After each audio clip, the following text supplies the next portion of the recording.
Guys! Robitskis here giving you another Minecraft Pocket Edition video. So today ay eto na ang part 2 ng ating survival let's play. So bali magmumuni-muni lang tayo dito habang gabi dito sa Minecraft. And then maghahanap tayo ng mga malalakas na mga mob dito na pwede natin kalabanin. So so bali, hi chicken. So may chicken dito, ang liit niya guys.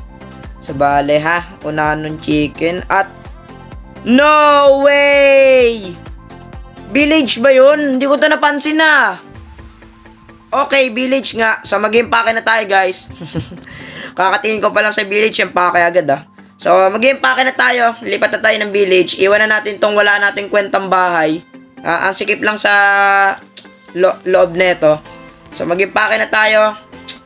So, lilipat na tayo ng village! Yo! Nakakita tayo ng village! Yay! So, tanggalin natin itong mga to. Mag-impake na tayo, guys. Okay, iwanan natin itong bahay natin. Hanggang sa muli, starter house. Mamimiss kita.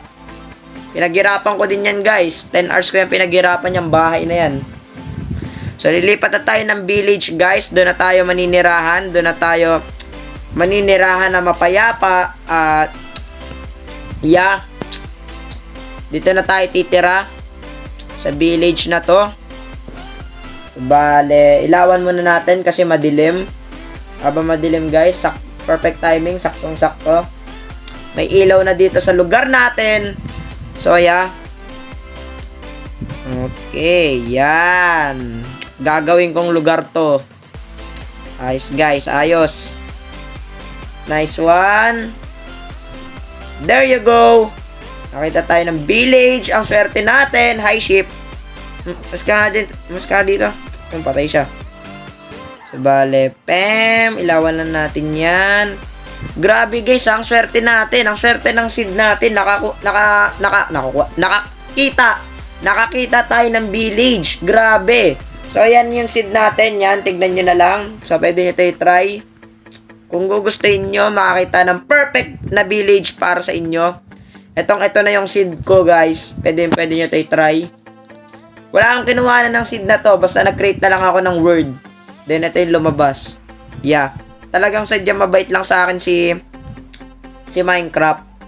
Kaya binigyan niya ako ng magandang seed na may village. At alam nyo naman, dito tayo nag-spawn sa jungle. Alam niyo naman, ang hirap ng pamumuhay dito sa gubat. Marami mga masasamang loob na nagtatago dyan na hindi nagpapakita. So, surpresahin ka na lang. Kaya kailangan lagi tayo maghanda sa mga bagay-bagay. Kaya, lilipat na tayo ng village, guys. At hindi ko na yun i-upgrade yung bahay na yun dahil nakakita na tayo ng village. So, papagandahin ko pa sana yun kung di tayo nakakita ng village So, may nakita naman tayong village, kaya imbis na pagandahin natin yun, why not na dito na lang tayo manirahan sa village. At ang dami natin pwede pagpilian dito. Pwede natin pagpilian maging bahay. So mamimili pa ako na magiging bahay natin dito guys. So okay, mukhang nailawan ko na naman lahat. So dito meron na. Okay, meron na dito. Bale ito. Very good. Ayan. Very nice guys.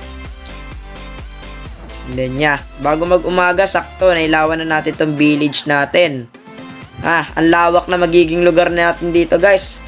Ang dami kong itatayo dito. Niisip ko pala, madami tayo pwedeng gawin dito. Kita nyo yan. Ang laki ng village natin guys. Kaya try nyo na tong seed natin kung gugustuhin nyo to. So bale, kung gusto nyo maghanap ng malawak na village, try nyo na tong seed ko guys. Grabe! Pero bakit ganun? Parang walang mga villager. Oh my god, I don't know. Bakit walang mga villager sa village na to? Ang laki-laki pero walang mga villager. Mukhang inabando na siya.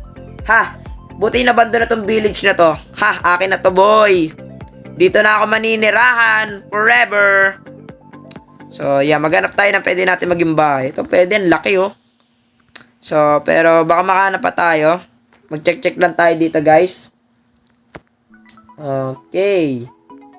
So, bale. Oh my God. Anong blacksmith to? Bakit walang laba? Oh, wala siyang laba, guys, oh. Grabe nangyari dyan. So, bale. Blacksmith walang laba. Kakaiba. Wala akong mapiling magiging bahay ko dito, ah. Ano kaya maganda? Siguro ito na lang. Yeah. Ito. Ayos, guys. Ito, perfect spot. Nice one, perfect timing. At dito na ako maninira, lumayas ka dyan. Pamamahay ko na to simula ngayon. Ha ha ha. Nice guys, so ito yung napili kong bahay kasi maganda siya guys, tago siya. Hindi ka makikita dito, may privacy ka ha, kahit papano. So bale, lagyan na natin yung gamit natin dito. Bale, ganyan. Pam. Yung crafting furnace and crafting table. There you go! So, bale, ganyan ang itsura niyan, guys. And then, lagyan natin ang torch dito sa taas para may ilaw tayo. Ayan! And then, grabe! Ang laki ng... Ito na yung bahay natin, guys. Ito yung napili kong bahay natin. Ang laki ng village natin dito, guys. Oh, look! Look, it's so big. Oh, may mga taniman tayo dito, men. Wow, ang ganda niya. At meron castle, blacksmith, library room. Saan ka pa? Kompleto na tong village natin. Ang swerte natin, guys. Ang swerte ng seed natin. Pwede nyo ito i-try. So, bale, hanggang dito na lang muna siguro. Sa araw na to. Yan, nakakita tayo ng village. I'm very lucky today. Ang swerte ko ngayong araw. At paano napunta yung ship dun sa tuktok. So, bale, kung nagustuhan nyo itong video, huwag nyo kalimutan mag-subscribe, like, share, and comment, click the notification bell para sa mga upload natin. So, yun lang guys. Paalam.